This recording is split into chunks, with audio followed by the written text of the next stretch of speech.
утро, почитувани слушатели на Радио Лидер, радиото со скопска фреквенција, која го култивира идниот главен град на голема Албанија. Јас сум Љупчо Златев, главниот говорен уредник на Радио Лидер. Ово утро со мене е коавторот на емисијата Ивица Боцевски. Немој така сега да почнеш овако Многу оптимизам за собрање вака. Не бива. Наш гостин ово утро е председателот на Македонскиот дипломатски синдикат Зоран Дабик. Добро утро. Не, фактички отчетна емисија ни ова. Почесниот председател ни е сега на Македонскиот дипломатски синдикат. Има нов председател? Да. За неколку дена ќе се случува сега. Кој го наместивте? Пошто обично така бидува во тие демократско гласање. Ивица, имаш ти право на глас? Не бе, како јас сум вон куќата се, немам право на глас. Од вработените. Изборот е неизвестен. Има повеќе кандидати? 2,5. Кои се тие? Не, па сега не Ти можем. не одите за реизбор, Давич? Не, мене ми се ближи крај на работен век. Веќе немате Да. право. Добре, на барање на членството се зборува за функција почесен председател, така да веројатно ќе се гледаме и понатака. Значи нешто слично како Мендух Тачи, што го имаше, нели, Арбен Джафери како почесен председател. Никола Груевски, Љупчо Георгиевски. Ама не ги тргна. Бранко Црвенковски. Цела плејада ги тргна, Ние да. сме држава кај што виреат почесни. Да, добро е. Имаше еден период која стана, нели, Христијан Мицковски председател на ВМРО ДПМН, а Груевски беше почесен и некој кој ќе кажеше ја разговарав со почесниот. И после го тргнаа нормално и сега више никој не разговара со почесниот, така што искористи Ке мора да се бара, значи друг ангажман, овој не е нешто. да. Ќе најдеме нешто. Дабич, ти си во една постојана битка со Бујар Османи. Ние дури и пренесовме едно твое соопштение во однос на судските процеси кои ги водите против Министерството за надворешни работи. Откако го пуштивме тоа ваше соопштение, во никое време ни се јави од кабинетот на Бујар Османи со замолница да го објавиме нивниот демант, дека немало никаква врска, па во демантот дури имаше и закана за клевета. Тоа е законска врска, морате да објавите. И да, ги објавивме, но јас тоа што го објавив едно и друго, односно неговиот дел, па после морав да го читам и вашето, затоа што јас стварно не можам да стигнам се. Ја не можев да сватам зашто се работи од нивното. Па после го читав вашето, си ги поврзував коцките, па да им објасниме на слушателите што е спорот кој Бујар Османи го има против Зоран Дабич и против дипломатскиот синдикат. Па проблемот на господинот Османи е веројатно тоа што се залагаме, а јас како синдиката, јас како нели прв човек на синдикатот, за да наречеме враќање во пристојност на дипломатијата, враќање на професионализмот, враќање на знаењето во МНР. Многу е во слободен пад Министерството, знаете. Во слободен пад е и во однос на квалитет, и во однос на амбиции за работа, и во однос на ентузијазам. Половина луѓе не работат ништо. Владе една зашмаеност. И сега во тие такви едни односи, кога вие ќе окренете гласот и ќе укажете, чекате ова, чекате она, му пречи на министерот, знаете.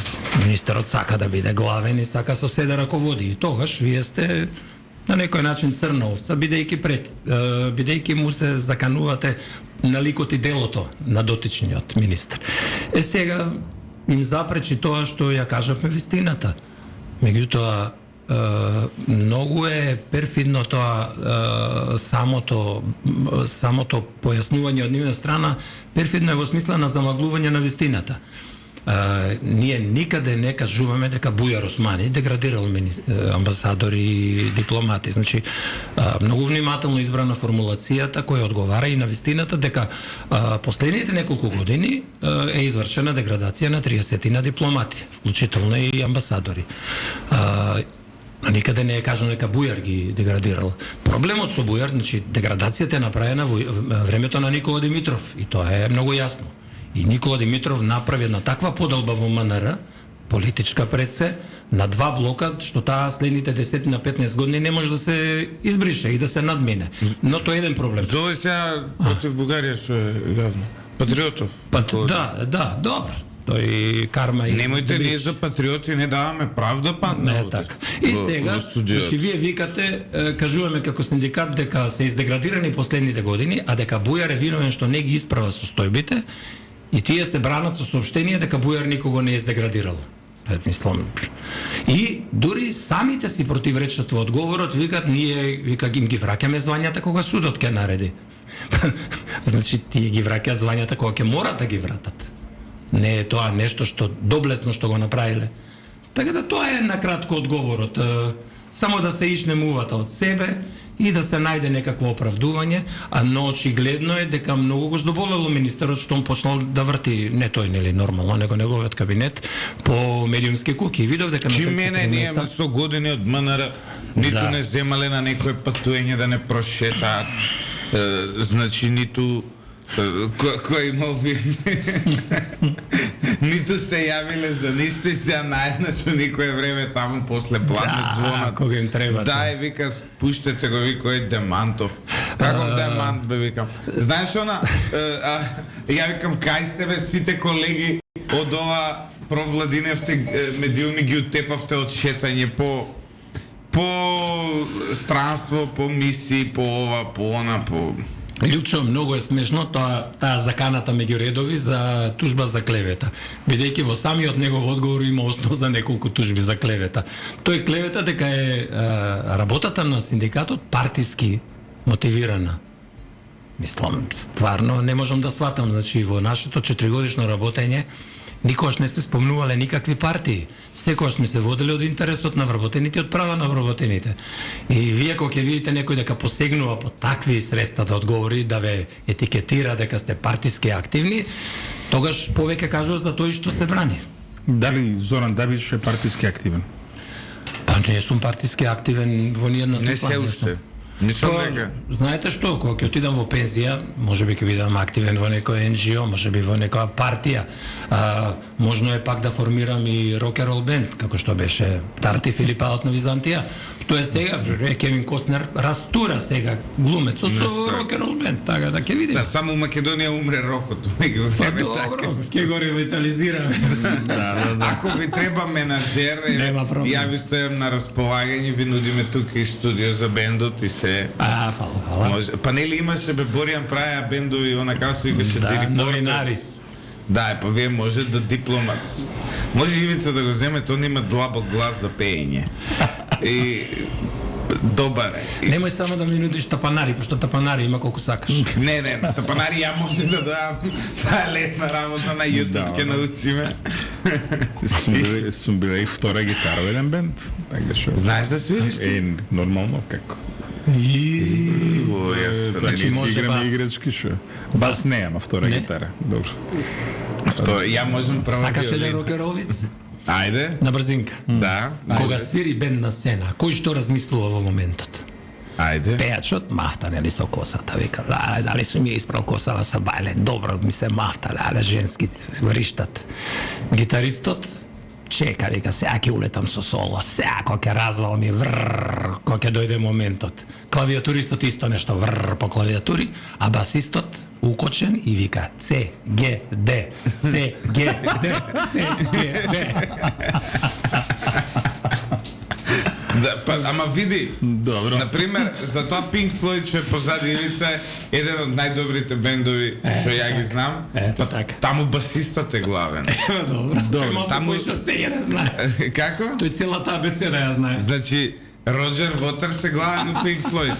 Така. Со секоја почит и за Ричард Врајт и за Дейвид Гилмор. Иако сега скара не се, нели? и за овие као се викаат, нели, и претходно основата на бендот што е дал Сид Берет и така натаму, но Добро познаваш. Јас за историја на рок-н-рол може цела емисија да направим. Не за джабе радио има најдобри. Иако види најдобар историчар на рок-н-ролот, мора да признаеме исто така еден човек што често гледаме по политички емисии. Сотир Костов тука е без конкуренција. Да. Сега исто фризурата. Книгата не му е за историја на рок-н-рол. Зашо беше за музички правци беше, така? Да. Па да, квази историја на рок-н-рол. Сотир има и колекција невидена, знаеш. Плочи? Старо рокериште. Браво. Овако, но ајде да се вратиме сега на темата. Оваа емисија, Лјупчо, не знам дали знаеш, ти станавме место и за отчет. Овдека е отчетот на председателот на синдикатот. Па да го отвори. Види, со отчет немам проблем. Се дури не почнеме комеморации да правиме. Значи, добри сме да знаеме. За отчет немам никаков проблем. Па, види, според соопштенијата што ги праќа синдикатот, делува како за МНР ин меморијам да се организира блиску, условно кажано. Ја ќе почнем од рак-раната, односно имаме ли дипломатска служба? Па, имаме, ама се повеќе како да немаме. Последниве, ајде да не викам прецизно, меѓутоа 7-8 години, сигурно, дипломатијата е во слободен пад. Што значи тоа? Во слободен пад, тоа значи дека станува се позатворена, се поцентрализирана, каде што единствено името на првиот човек не само надворешно е важно, него и функционално е важно, значи внатре во куќата, и кај што струката го губи местото, го губи гласот, каде што се пасивизира, каде што се изолира голем број врвни дипломати, и тоа неизбежно се одразува и на квалитетот на дипломатијата, но и на рейтингот и угледот на службата. Па вие никогаш почесто, него последниве 5-6 години не читате по весници дека дипломатијата не е никаква. Веројатно тоа се однесува на првите луѓе, но знаете како е, луѓето со подсмев веќе зборат за македонска дипломатија, што не е заслуга на самите дипломати. Ај сега, Лјупче, ке се насмејам, морам да го поставам прашање. Има ли партизација во МНР? Не. Кај тоа? Партизација има и е дебела. Значи, дебела партизација има. Не се почитува мерит системот во МНР, тоа веќе сите го знаат. Постојат селективни... Или еден наш бивши гостин што би рекол меридит систем. Меридит. Да. Знаете што, за една куќа да функционира како што треба, вие треба да имате систем, кариерен систем, нормален. Квалитетните ги ставате на брза пруга, понеквалитетните си напредуваат побавно или пак не напредуваат, него стигуваат до одредено ниво. Кај нас тоа не е така. Кај нас селективно се напредува, а кадрите кои не се од под наводници политички интерес се тргаат на страна и се изолираат. Во МНР јас вака со моето 30 годишно искуство гледам последниот период дека би го поделил на два периода. Првиот е упумпување или впумпување, не знам како е поправилно, на партиски кадри масовно во куќата. Има поише зборови, вгнездување, учипување, влебување, така. Улебување на Скопски. Да. Значи, страшен период на упумпување на кадри, безочен, на одредена политичка партија, а сега е втората фаза веќе, кај што тие кадри се креваат на повисоко ниво и веќе полека доминираат и во структурата директорска, да кажеме, највисоката, и полека и во амбасадорска, и во луѓе што се во влијание. Значи, тоа се прави забрзано.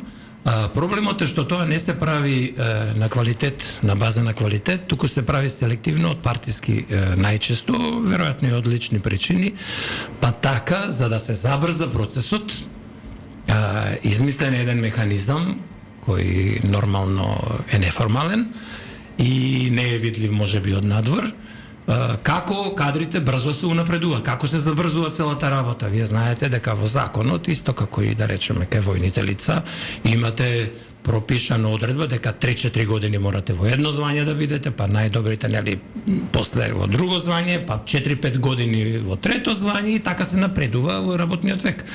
И сега како тоа да се забрза? Се користи институт национален координатор. Чекай само да кажеме, Даво, ти сите звања ги имаш поминато, така? Да, од најмалото до најголемото. Од аташе до амбасадор. Да. Така е. Во рок. Да, за 30 години. Да. Како што треба. Како што треба. Да. Сега што се случува? Кога Не, чекай, кога кажеш, не знам дали знаеш, Лјупчо, имаме умножување на национални координатори. Некои 30 на души во МНР се национални координатори. Што координираат? Еве сега качуваш. расплодување. Приплод. Значи, порано имавме 3-4 веројатно национални координатори. Еден за еден. Па Еве, да на кажеме пример, некоја област, тероризам или што ја знам, дроги или така. И тука имате со МВР работна група, имате со здравство и така. 4-5 службеници, најчесто директори или така повисоки. Традиционално или И се за Холокаустот месечно имаше, и ги точно. разгледуваат проблемите, бидејќи во меѓународни организации вие како дипломат не може да искочите да разговарате за некоја тема ако немате подлога од самата материја, нели? И тука се затоа тие други министерства. И тоа е работна група, а човекот што ја води е национален координатор. Сега, што се прави сега? Значи, се дава звање национален координатор на личноста X, што треба да биде експресно напредена. И тој станува национален координатор често пати, иако не постои некое тело министерско, меѓуминистерско, тој е национален координатор. На конто на тоа тој добива едно звање плюс, како оправдување, бидејќи е национален координатор. После 3-4 месеца, тој добива дискреционо унапредување уште едно звање, што министерот има по закон право, но се подразбира по исклучок, а не масовно. И човекот веќе 2 звања рипнал за 4 месеца. Да би му се одзема, само да ти довршам, му се одзема звањето национален координатор и се дава на друг. И тоа е како еден шамец од една обала до обала, националниот координатор пренесува луѓе од една обала на друга и добива звање за да добие втора. Тоа е. Давид, во однос на ова што внатрешната поставеност, и ќе се вратиме малку подоцна. Сега предлагам малку да го покоментираме Бујар Османи како лик, дело и неговите последни постапки со амбасадорот Дабич. Дабич видовме дека Бујар Османи изнесе неверојатно чудни за мене тврдења во јавноста. Помалку во последниот период ми делува како да не е министер за надворешни работи на Република сега веќе за жал Северна Македонија, туку како да е министер за надворешни работи на Илирида, на Голема Албанија, на албанскиот свет, сега многу тоа популарни се тие. Кај го најде? се популарни на албанскиот, иако во случајот нели на Бујар Османи и партијата негова, тие не се баш свет албански, тие се полусвет албански, но еве. Зошто? Што е ова што се случува? Од внатре кажете ни. Ја ова гледам и викам за кои работи човеков? Па добро, од внатре гледано, еве јас би прокоментирал дека многу сум загрижен заради последниот партиски ангажман што го доби министерот Османи да ги средува работите во партискиот огранок во Чаир. Зошто? Затоа што тој министер за надворешни работи е едно што така прилично малку спојиво со оваа партиска задача, што му ја додели неговиот лидер и неговиот веројатно единствен шеф. И како министер тој има целодневна работа. Уште повеќе што е полошо, оваа работна партиска задача доаѓа во време кога тој е во ек со нашето председавање со ОПСЕ. Значи јас имам искуство со ОПСЕ долгогодишно, а меѓу другото и сум бил во Виена како амбасадор во ОПСЕ. И имав прилика да ги видам председавачите. Значи, Тие луѓе се распаѓаат од работа, тоа е трчање со станоци, патување и тоа бара работа повеќе од еден човек. И сега вие да ставите таков човек кој треба да се распадне од работа, да дисциплинира некаков партиски огранок во Чаир, и јас навистина се прашувам дали него му е приоритетот областа од Ванкувер до Владивосток, или му е можеби по приоритетен потегот од Јаја Паша до Бутел. Чекај, од која страна движеме, пошто топка е земја, почитувани слушатели, топка е земја. Не слушајте тоа, не слушајте Од тоа запад кон исток, од Ванкувер, Владивосток. од запад, пошто вака е многу близко Ванкувер, Владивосток, која ќе ги стави. Запад кон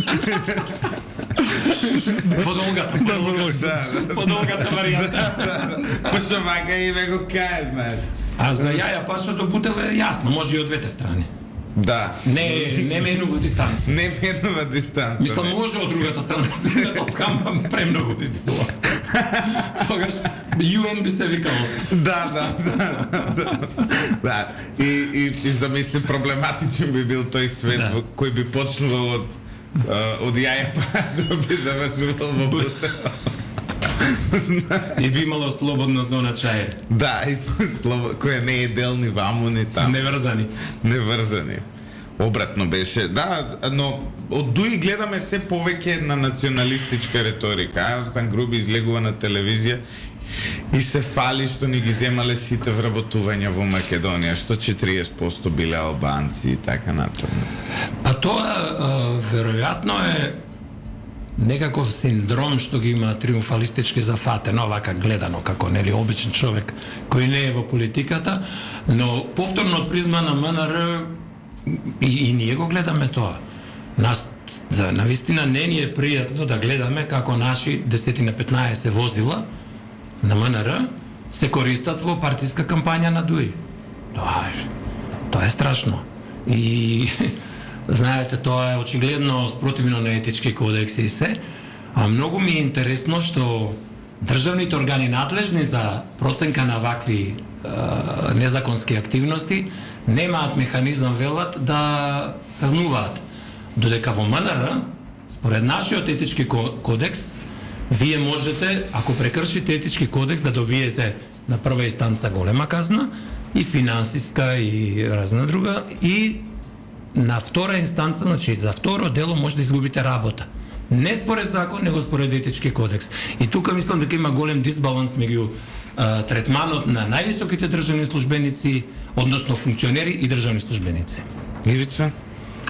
Па не, ова што можем да го кажеме дека точно е, имаме еден наплив на страшен национализам од страна на Дуи, кој што условно кажано провоцира, иритира, не е во ред. Министерот Бујар Османи е, колку што знам јас, прв министер албанец во историјата на Македонија од даснам до денес. Овако што е голема работа. Овако. Меѓутоа, како што можем да разберам, проблемот е што продолжува праксата која што беше воспоставена предходно од предходните министри. И посебно праксата која што беше воспоставена по оној превратот што се случи од 2017 година, кога јас го почувствував тоа овакво, кога имаше еден вид на еден безобразен политички реваншизам. Се малку подобро? Не, еден безобразен политички реваншизам кој што со ништо не беше предизвикан. Така е. Посебно, па знаеш, нема да веруваш, Лјупчо, главни протагонисти на тој реваншизам беа луѓе што истера по 2 мандати во време на режимот. Што биле репресирани како амбасадори? Да, репресирани како амбасадори и така натаму, од денеска се само разбуди. Да, ја тоа на Дабич еднаш му го реков, јас сум видел новинар дисидент, политичар дисидент, ама амбасадор дисидент.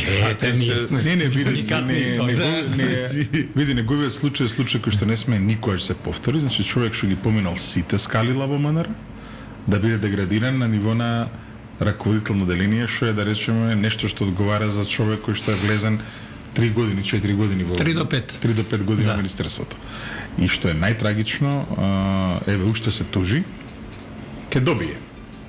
Секако, па сите колеги добија. Не заради се прават друго, обиди, да. знаеш што Ке се прави. добиеш, Знаеш ли која е идејата на министрите? Теремо го процесот, нек се тегне, нека се нервира, нека се деконцентрира. Некои ќе се откажат, имаме колеги што се откажале од такви судења, па моето На е 4 години. некој Сите здравје, добија. некој здравје Меѓутоа, ќе им падне више. се враќа на основен, па пак рачунаат на кондиција, рачуна дека можеби ќе се разболиш, некој не дај Боже ќе умре, така да рачуна дека ќе им се реши случајот така, само од себе. Во овој дел пак да се навратим, председава Македонија со ОПСЕ. Така е. И сега, како поранешен амбасадор во ОПСЕ, можеш да споредиш како изгледува председавање со некој од поранешните? Па можам да споредам, јас бев сведок Дури со на соседите, бе. 5 председавања, да. Главната разлика е што кога се подготвува едно председавање и кога се формира тимот, секогаш треба да тоа е сеопфатно председавање кое е прво исцрпувачко, кое трае година дена, а една плюс и една после сте во така наречена тројка, кај што пак имате одреден број на врски. Навистина треба да се извлече максимум од една дипломатија од вработените. И квалитет и издржливост, физичка издржливост, не е тоа лесна работа. И тука државите кога се подготвуваат по правило го собираат најдобриот капацитет што го имаат. Значи, најдобрите амбасадори што работеле некогаш во ОПСЕ, најдобрите министри, советници, најдобрите извршители. Че секој што работел во ОПСЕ како материја, некој што познава ОПСЕ како организација и некој што ги знае темелните документи на таа организација, а не оди напамет таму. И што се случи кај нас? Кај нас кога се подготвуваше тимот, министерот Османи ги тргна на страна неколкуте амбасадори што работеле во ОПСЕ, значи луѓето со најмногу искуство и знаење, кај што би требало најмногу да добие практично и подршка за своето председавање, многу парадоксален потек. Неколку други амбасадори прати надвор што работеле со ОПСЕ, но не ги искористи за председавањето. Вие треба да ги искористите според мене сите сили.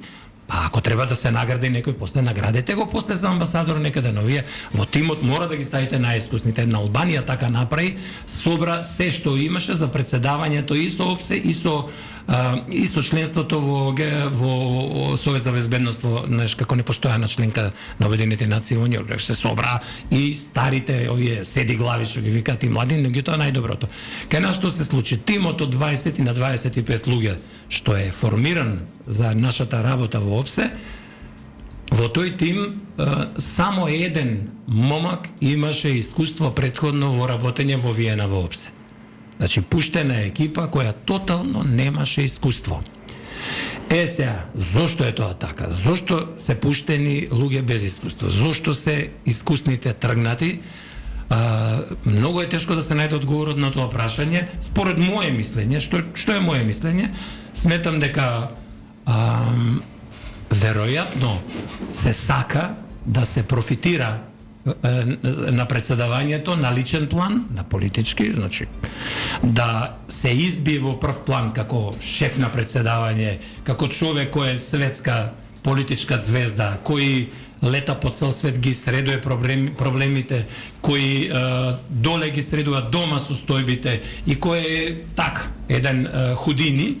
Меѓутоа, не е тоа заслуга на некој друг, тоа е заслуга негова. И тука мислам дека лежат корените на едно такво игнорирање. Одиме со кратка пауза за реклами. Ево овде вели точно 30 минути разговор, мора да се стави пауза, летна како секунда. Одиме со кратка пауза, почитувани слушатели, по која се враќаме да ја завршиме оваа емисија со уште едно половина час 40 на минути. Прекрасен разговор со нивните екселенции Ивица Боцевски и Зоран Дабич. Се враќаме во студиото на Радио Лидер, почитувани слушатели, на фреквенцијата 107,4, сите вие кои не следите во живо на Facebook, а сите вие кои не следите на YouTube, стиснете лайк за тоа што имаме стварно убаво интервју со Дабич и стиснете subscribe на нашиот YouTube канал YouTube е одлична платформа која се повеќе ќе ја креваме во радио Лидер. Боцевски, ти си исто така дипломат, но ти си дипломат од, како се вика тоа? Не сум бил ја и во зградата, така што јас сум и двете едно време, еден поранешен, како се вика тоа? Еден поранешен председател на друг синдикат во МВР имаше напишано еден извештај, толку биле кариерни амбасадори, онолку биле политички и еден хибрид. Ти си хибридно? Значи, ти си хибридна закана. Хибридна закана сум ја, гледаш ли? Хибриден амбасадор. Гледаш ли кој ти е хибрид? Ја хибридизирам, ака. Ја, например, од сленгот на канабисот у Скопје, хибрид значи нешто сосем друго, ама да не навлегуваме. Виш како интересно како тој збор значењето му се мери. Да. Ако бев дете, зборот хибрид се користеше во емисии за земјоделие, кај што зборува за пченката, нели? Хибридни сорти со поголем принос. Па исто и со канабисов, нели има хибридни, тие демек биле најдобри. Така. Затоа што вкрстувале 2-3 супериорни индика со сатива. Ама за дипломати да кажеш хибридни, малци. Хибридни дипломати. Да. Али види кој бев на пракса во македонската амбасада во Вашингтон, шеф ми бил даба, да знаеш. Да? Да, бе. Па ние од таму се познаваме. Обично синдикалците знаат да бидат најширови. Не, извонреден, знаеш па што гледам, затоа што во дипломатијата кога некој сака да се придаде на значење, кој ќе види некој допис од помлад колега, му коригира запирка, точно запирка, нешто. Ке дава беше само слово. Не, ама како можеш да коригираш него?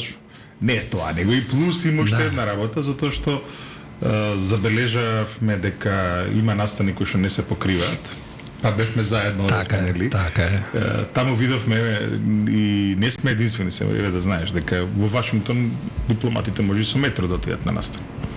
Така што кога со метро одите од настан на настан се запознавате убаво. Така е. Од таму ни е односот. Така е. Така е. Овако. А инаку беше и конзул. Да, покрај политички задолжение конзуларни. Што види и по таа работа понекогаш ги ценам и колегите. Пази, ако конзулот за секој граѓанин се грижи, како да се грижи за синот сопствениот или за синот на председателот, тоа е конзул. Сега ме носиш, ме мотивираш на една тема која беше актуелна лани. Давање од рака вака лефтерно високи дипломатски звања за странство, како на пример генерален консул. И тука имавме неколку ситуации. Еден беше со едно девојче презентерка која требаше да иде во Њујорк. Па имаше ситуација, веќе е испратен тој, веројатно помина 2 години, син на господинот Муслију, кој отиде во Чикаго како генерален конзул, без ниеден работен ден искуство.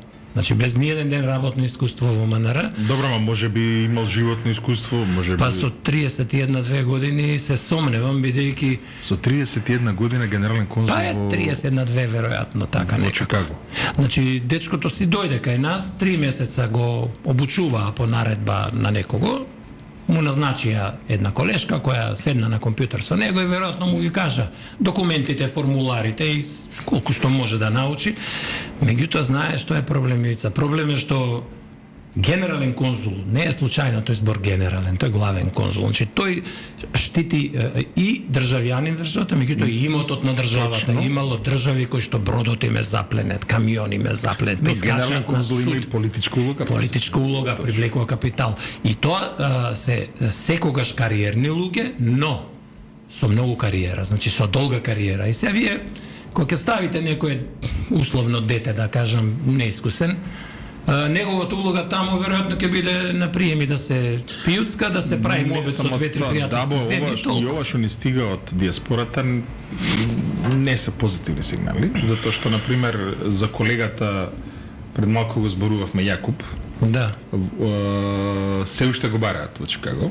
Значи оставил добар впечаток. Не само тоа, тука ќе кажам една работа со која што тој беше специфичен. Секоја недела, буквално, во рамките на неговиот конзуларен округ, што не е мал, нели, Чикаго е, да.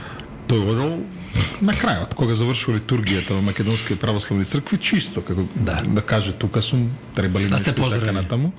Плюс овие што се високи професионалци во Чикаго сега има и такви, не само Чикаго, Индијана и така натаму. Телефони, разменување шанси, инвестиции, едно, друго, трето.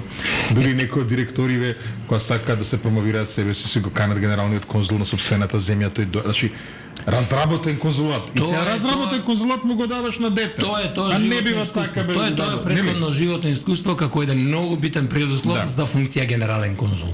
Тоа е тоа. Да, ама не викам разработен конзулат треба да го даеш на некој кој што ќе еве. Го враќаш назад и утре ќе треба од почеток. Па, нели. Така, тоа е тоа. И ти си видел и разработени амбасади Така е. си земал Така е. амбасади што од нула си ги враќа. Така е. И други пристапот кога е од нула, треба да се крене нивото, тоа не е едноставна работа, треба да те дознаат, треба значи да се трошиш на полиња кои во разработен не би губел енергија, него би работел директно.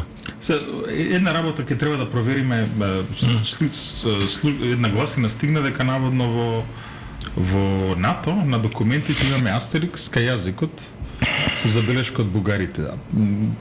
Нема видено такво нешто, бидејќи ти знаеш дека јас 2018 година се вратив од Брисел од НАТО и тогаш на самитот практично ја истуркавме и поканата за НАТО и тоа е мојот последен ангажман каде што јас од моја дипломатска страна навистина мислам дека направив многу.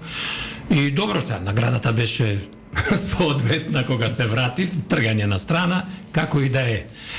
Тогаш немавме такво нешто. Значи ти си прв репресиран дипломат откако влеговме во НАТО. во онаа група не настани Значи од членството во НАТО. тоа ти е, нели, имаше Шекеринско, особено викаше прво ова откако сме во НАТО, прво Така, ова така. откако сме во НАТО. Ама знаеш ова Па Дабик? многу веројатно. Па презимето ти е Дабик. Малце не е НАТО френдли ова презиме, мора да кажам вака. Ивица и Љупчо, да ви кажам само една работа. Во моето амбасадорување во НАТО, може би 30 на пати ми се има случајно, во разноразни комитети, подкомитети, каде што се спомнува нашата држава, да не се почитува она формула што беше каде што се пишува поранешно на Југословенска република Македонија, па нели со фуснота доле се објаснуваше дека Турција ја признава Република Македонија под незиното уставно име. Тоа беше формулацијата во НАТО, но како и секоја голема организација која тежне на кратенки, тука почна со фиром да се удира, може би под влијание и на некои од соседните земји и на вистина едно време стана неиздржливо. 30 на пати му имам пишано на Столтенберг, како колега, нели, кој е еден од равните во НАТО, не е тој над амбасадорите во НАТО, тој е дел, тој е секретар, практично и техничка служба. И 30 пати имам добиено извинување од него. И насоки до одредените комитети, подкомитети да го поправат. Така да, доколку не си ја работи работата некој, село без кучиња ќе се тера како си кој сака и вие имате многу заинтересирани таму вработени и од разни земји кои се, да не речам Грција, Бугарија, може би трети. Наците дипломати кои англиски, сакаат. француски кај нас? Француски не. Па нели тоа е јазикот на дипломатијата? Е, тоа е проблем. Љупчо има и такви што не знаат ретки се, ама не англиски. А мамбе да до таму стигнав? Па, да. Да. Еве од последните амбасадори, некои велат дека не знае англиски, што се упатени, а вие видите кој би бил тој. Ај, нема да го откривам. Во нека следна прилика. Во некоја следна Ако не го открие некој друг. го знаеме. Но прашањето е малку ќе се вратиме на МНР. Љупчо. Една работа која што реагираат сите, хигиената во МНР. МНР треба да биде излог за државата, така? апотека треба да биде. Тешка тема. И повеќе од апотека, знаеш, таму доаѓаат. Прво што мене ми пречи, сега Љупчо веднаш ке се смее, да. Пушница е она крајпатна балканска претворена од горе до долу. Си видел такво нешто во било Едно време беше сопрено тоа.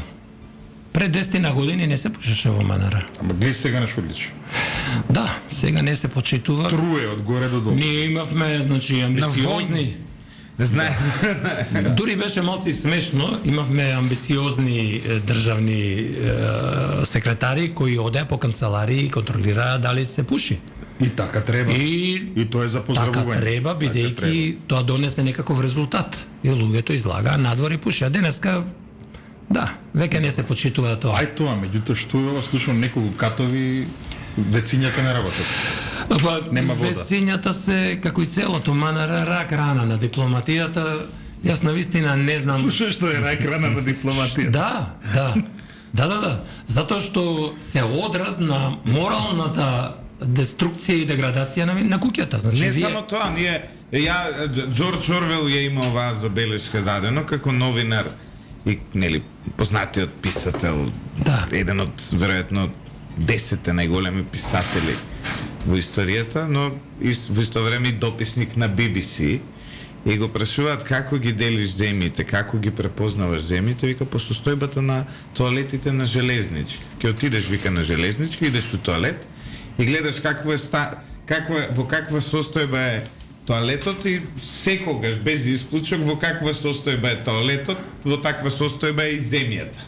Така што, ако сега, замисли, ако јавните тоалети, хигиената во јавните тоалети е своевиден параметар, своевиден индикатор за состојбата за земјата, замисли кој индикатор е пак тоалетите во Министерството за надворешни работи. Џорџ Орвел да може да дојде во Македонија и да отиде на железничка и ќе има погрешна слика за Македонија. Ќе има поубава слика. Не, добро, и на железничка е за нигде. Слушаш ли? Во МНР е подобро од железничка. Не, полошо. Полошо од железничка. Да. Еден мој добар другар, минатата недела беше... Па добро бе, нова зграда ви направи Груевски се. Беше минатата недела еден мој добар другар на саем во Минхен. И на тој саем, веројатно 20.000 луѓе поминуваат дневно и ми рече дека нивните тоалети инспириран од нашата реакција која прочитал, ми рече тоа е перфектно, безпрекорно, кај што од мерек до отиде. 20.000 луѓе дневно поминуваат. Јас навистина знаеш, многу така сум се двоумам секогаш дали да зборам на оваа тема од едноставна причина зашто секогаш страдаат кутрите женички што ги чистат вецеињата. Значи после секоја наша реакција таму се прави викање, галама, дека не работат, меѓутоа проблемот е како и секогаш од организациона природа. Ние имаме 7 спратави, ивица, ти знаеш, во зградата и на двата краја по едно веце. Значи тоа се 14 вецеиња. Ако вие не сте способни да одржувате 14 вецеиња, што тоа им аргументот дека не можат да постигнат малку биле, или па што е најтрагично дека колегите немаат ниво на култура, што може би во поединечни случаи е точно, не велам не, меѓутоа целата бранша да ја обвинувате дека нема осет за хигиена, дека е нецивилизирана, па добро, па вие ги бирате тие луѓе да се вработат во крајна линија. Да, бе, ова ми е, значи, ја не знам како министер што не може да одржува 14 тоалети, сака да води држава и дипломатија. Ова ти е Значи, интересна поента, знаеш. Но бе, значи, еве, ние имаме мала фирма, сме имаме еден тоалет. Дали некојаш имало нехигиена во нашите тоалети? Немало. А немаме чистачка. У сабота ја доаѓам чистам. Еве му викам на... Затоа што сум директор, си ја земам и ја платата на чистачката. Значи, нека дојде Бујар Османи, нека фати, он нека чисти тоалети. Не, сериозно зборејќи, многу се решава едноставно проблемот. Прво ќе ставите подобра опрема, значи поквалитетни, речеме, даски на шолјите, од бакелит, не пластични, ни од 200 денара. Тие не се кршат. Втора работа, ќе ставате редовно тоалет, сапуни и хартија. Да. Бидејќи тоа нема. Ние папир да не имаме сменето Главно нема. Гледаш ли што е темата за време на председавање со обсед? Бидејќи тендерите се проблем. Трета Каков работа... тендер бе треба да е за 14? не знам, не знам. Колку време по влегувањето во НАТО вие снимавте тоалет, на?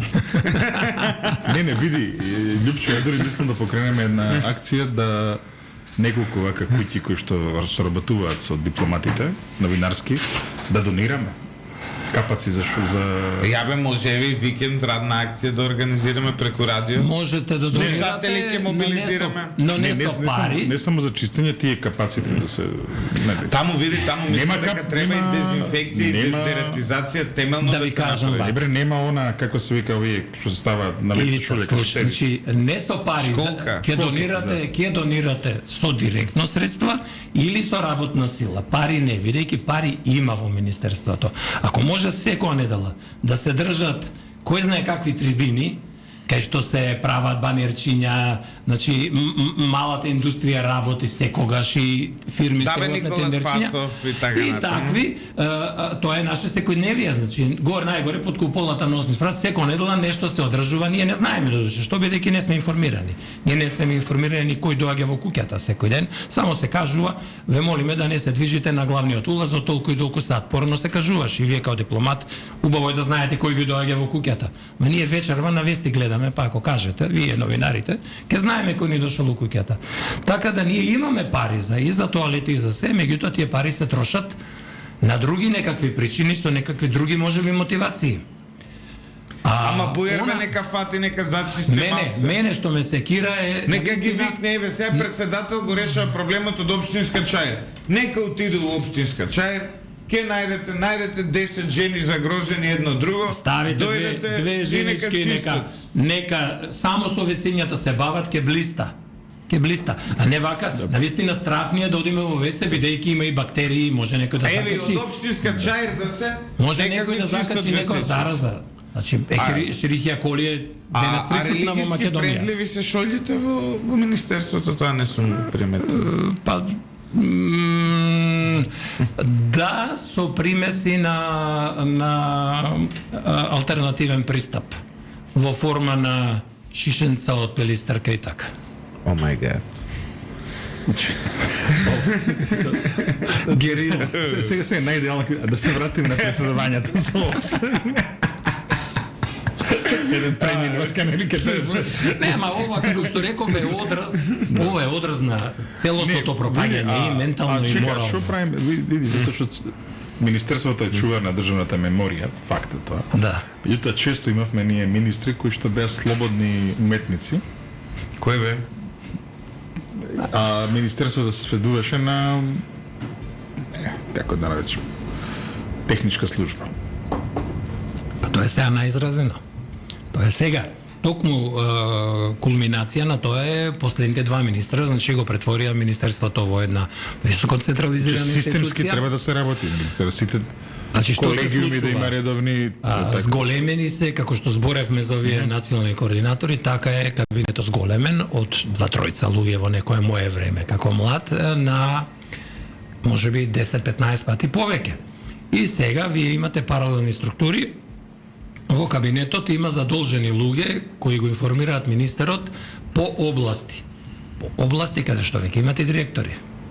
Значи, имате цела структура од доле до горе, што завршува со директор, пример, за НАТО, но тој директор не го информира директно министерот. Него министерот си има во кабинетот млад дипломат кој комуницира со директорот за НАТО, па го информира министерот. И тоа така на сите, за ЕУ, за Западна Европа, Источна Европа. И вие што добивате? Добивате, тоа го имам ја наречено феудална тврдина, кај што министерот не добива фидбек, нема дипломатски филтер, што го викам јас. Дипломатски филтер како се прави? Некој документ се произведува од најмалиот, од најнискиот до најгоре и вие како дипломата не сте во ситуација да креирате политика, но вие давате ноу-хау, давате знаење и кажувате, министре, ако ова го одберете да го направите, имате 3 добри последици, ама може би една лоша. Но ако она го направите, имате вака и така. Значи, министерот мора да добие инпут. Кај нас министерот не добива инпут. Отфикарени се, отсечени се сите структури, од директорот па надоле и комуницира само во тесен круг на кабинетот. И тоа е најстрашното во МНР. На тој начин ви атрофира дипломатијата, дипломатите не патуваат никаде. Второ, може и тие чуле не разбрале. Да, и трето, можат да манипулираат со информацијата. Да креираат кадровска политика индиректно, дека некој не е квалитетен, не е добар, да му изразуваат точно, и мислење се на министерот. деградира ролјата на Се деградира ролјата и целата организационна структура. И после министерот ќе ви рече не доаѓаат пола вработени на работа и да се казнуваат. Извинете, но така не се подига ентузијазмот на вработените, него со вклучување. Се надмина онај проблем со влезот во висшите дипломатски звања. Ова е малце стручно, лично многу е битно, затоа што во дипломатијата да напредуваш треба да поминеш од прв секретар во советник. Од советник во министер совет. Точно, меѓутоа советничкиот испит е клучен, тој влез во висшите звања. Да. Се спроведе ли советнички Ова е испит? добро прашање. Имаме две големи групи, да речеме, дипломати. Едната е условно пониска, таа кај што треба да се премине од прв секретар во советник, и втората е за навистина високо звање од советник во министер совет. Тоа е од таму се бират амбасадори. Во првата група, пониската, редовно се вршат обуки, а според закон обуката е услов да се качите. нагоре. Да, не можете без обука во принцип. А обуката е формална, недела, 2 недели предавање. Битно е да се каже дека сте имале обука. Ама тоа не треба така, ама така е. Не треба, ама така е. И сега во првата група, значи има очигледно голем политички интерес кај министерот за унапредување на голем број на луѓе, и тука често идат обуки, унапредување и така. Меѓутоа во погорната група, која треба од советник во министер за советник да отиде, тоа е во моментот 20 на луѓе, имам листа со потписи, кои бараат 15 години да се одржи курсот за обуката за министер советник. И бидејќи не се држи, и тие луѓе очигледно нема политички интерес за нивно напредување, се заробени во некоја роља 10-15 години. И луѓето се незадоволни, сака да напредуваат. Уште потрагично е тоа што не значи ова дека никој не станал министер советник. Има, според дискреционото право на министерот, уште полошо, значи селективно се прави унапредување, чат пат се дава на некој од тие што се, нели, благонадежните, се дава звањето, а големото мнозинство тавори 15 години, иако има законски услови за тоа и мене друго не ми е јасно. Сега Ивица беше амбасадор, но тој беше политички амбасадор, иако хибрид го нарекле. Нели? Да, ја бев прв секретар. Звањето ми е прв секретар во МНР. Да. Јас премлад бев, немав право да полагам советнички испит, станав портпарол на влада. Во тоа време не беше вообичаено од прв секретар да се стане амбасадор, и затоа можеме да кажеме дека е политички, инаку денеска тоа веќе се случува. Како? Добро, но зошто по завршувањето на неговиот мандат во Бразил, мене ми е чудно. Отворивме амбасада во Бразил, го пративме Ивица, таму беше мандат. Во тој мандат направи огромни чекори, ако не другу, коронава ги врати сите морнари назад. Воспостави безвизен режим со цела Јужна Америка. Ја не верувам дека еден сингл дипломат у Македонија толку успех имал колку наш Ивица, сега да не го фалиме туке, имало, но направи огромен успех човекот. И сега се враќа у Македонија, и наместо да го земат во МНР на позиција, окей, завршил мандатот, не те сакаме више таму, не си ни политички подобен, и тоа е аргумент, и окей, и у Америка е така. Мање више, можеме малце помалку, но во сите дипломати, генерално политички, ако не им одговара, ще ви кажат, дојди тука. Но, како е можно да не е ангажиран од неговата матична институција, од таа институција, денес, па добро, дај да видиме политика во Јужна Америка, анализи и така Има разни натаму. облици на ангажман. Ние имаме неколку од постарите дипломати, амбасадори, кои примаат добри принадлежности за советничка улога. И тоа е Пензионирани, така. за Холокост, да, Холокаустот, и има, например, за средување на состојбите со Грција, нели, исто имаме, неки од нив взимаат и принадлежности во висина на 2 плати. Што е исто така интересно. Може би и добро, но зошто се тоа 20-тројца кои се пак одбрани, се чини од пред се од некој друг повод личен.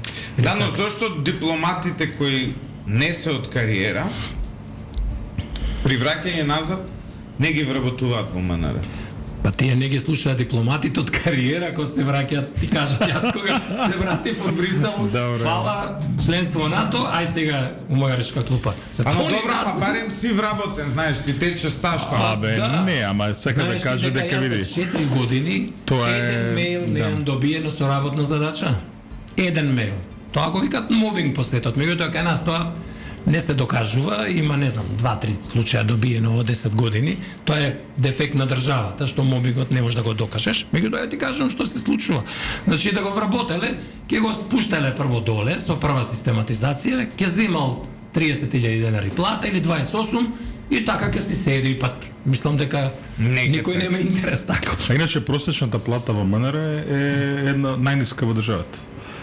Во Македонија. 27.000 денара е просечната Леле, плата. кој ќе не брани? Па затоа сите дипломатски порази ги доживеавме Да. постоечки.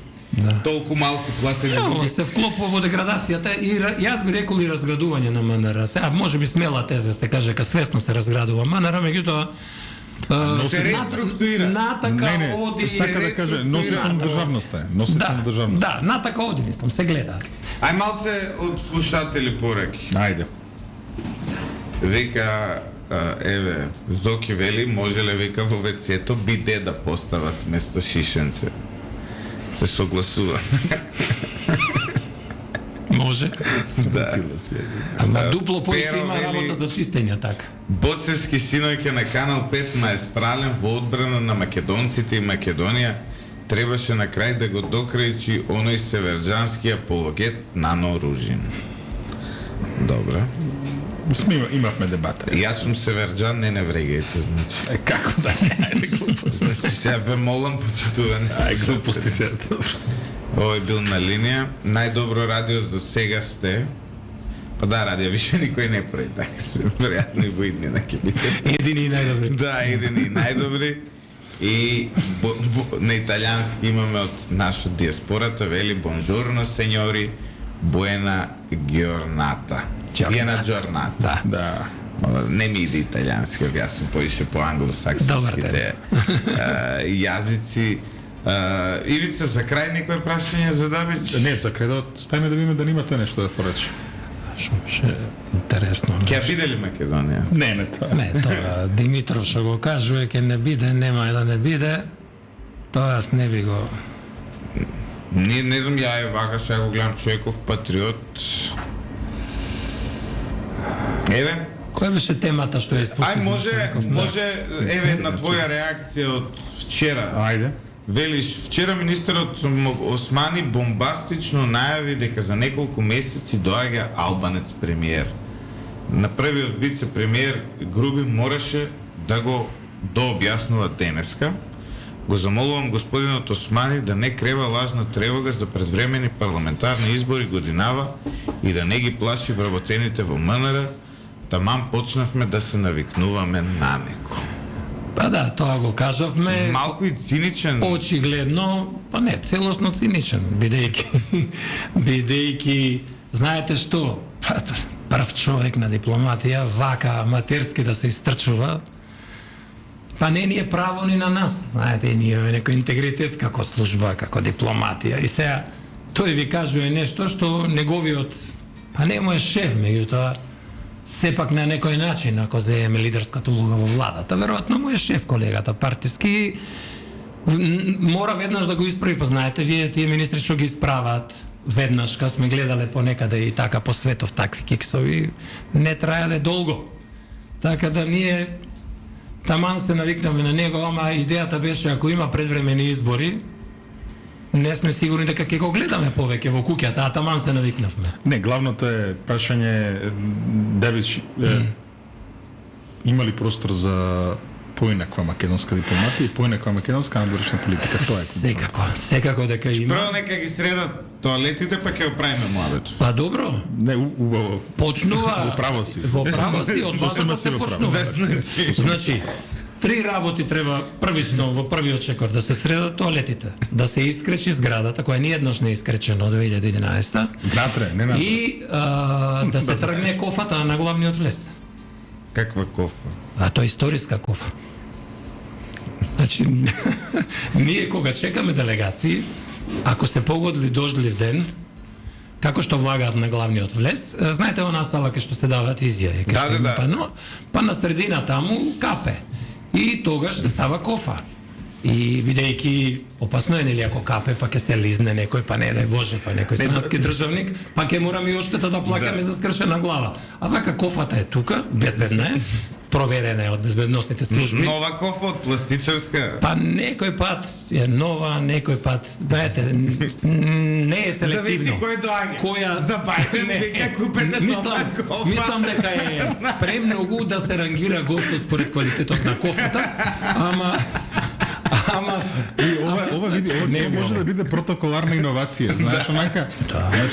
Значи врз основа на рангот на гостинот се определува квалитетот на кофа. А можете и друго. Значи, не, добро. За министер, веројатно ќе треба Росфрај, За министер, за заменик, не мора Росфрај. А можете и системот што го има. За државен секретар пластична или не? За некој од НАТО. Не, државен секретар е висше. За некој од НАТО која доаѓа викаат земете вангла да не се брукаме со кофа. Лјупчо, знаете како може? Може со системот на хотелско рангирање. Една кофа, 2-3. И тогаш, значи не зависи од интензитетот на дождот, него од рангот на гостинот. И вие тогаш 3 кофи, врвен почитот давате. Што викаш? А за пониски звања вангла. Нешто шише вангла, нешто пластично така. Добро, недефинирано. Не, чекај се да завршиме емисијата, сепак сериозно. Едно бидење. Од кога ќе се завршат овие 3 клучни зафати, кои ќе се завршат. Треба, тоа е најтешкиот дел, знаете.